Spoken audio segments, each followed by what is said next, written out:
So hello everyone good morning. So साथीहरू देख्न सक्नुहुन्छ आज धरानको वेदर कस्तो छ। आज बिहानदेखि बेलुका म तपाईँहरूलाई के गर्छु देखाउँछु। मैले लुगा धोएर नि भ्याएँ। अब म यो आज गुन्द्रुकको चटनी बनाउने बाला छु, देख्न सक्नुहुन्छ।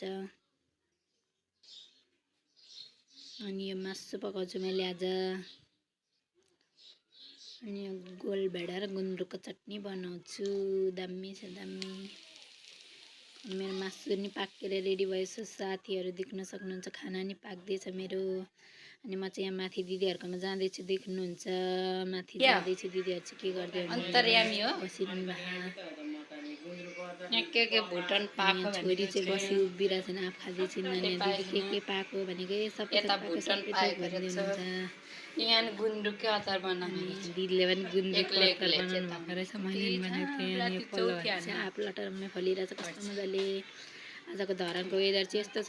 साथीहरू देख्न सक्नुहुन्छ तपाईँहरूले।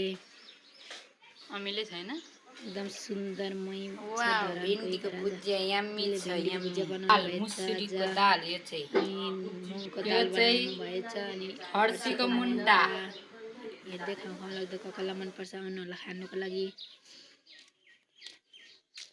अनि यो चाहिँ हाम्रो करेसाबारी झार उम्रेको छ। झार देख्न सक्नुहुन्छ, कम्ती झार छैन। यो झारू खालेर सागसब्जी रोप्नुपर्ने छ। म चाहिँ देउरानीको घर जाँदैछु के गर्दैछिन् भनेर। अनि देउरानी बुइनीले के पकाइन्छिनन् कि हो। देउरानी बुइनी यहाँ भात देउरानी के गर्दैछौ भनेको खाना बनाउँदैछु हो खाना भन्दैछिन्। मेरो देउरानी बुइनीको कस्तो सुन्दर छ भनेदेखि। अनि यिनीले चाहिँ लुगा पनि बेच्छिन्, कसैलाई चाहियो भने चाहिँ बेच्छिन्। अनि लुगाहरू यसरी राखेर एकदम राम्रो राम्रो 1 पिस 2 पिस 3 पिस। तपाईहरुलाई पनि लुगा चाहियो भने सम्पर्क गर्न सक्नुहुन्छ। कोठाको हालत त्यस्तो छ, मिलाउन विचार भ्याउँदिनन् बिजनेसम्यान मान्छे।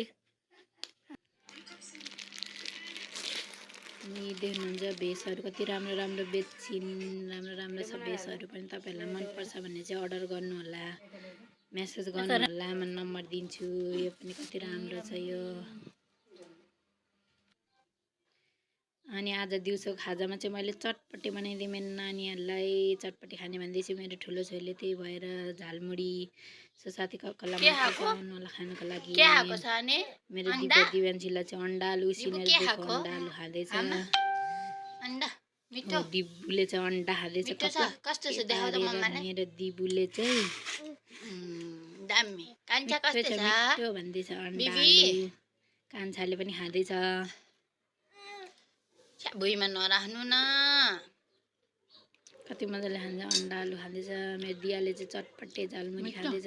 साथीहरू देख्न सक्नुहुन्छ। तपाईँहरू कहाँबाट हेर्दै हुनुहुन्छ कमेन्ट गर्नु होला। मेरो भिडियो के कस्तो लाग्छ जानकारी दिनु होला। साथीहरू हेरेर लाइक कमेन्ट फलो भने अवश्य गरिदिनु होला। साथीहरू बाई बाई।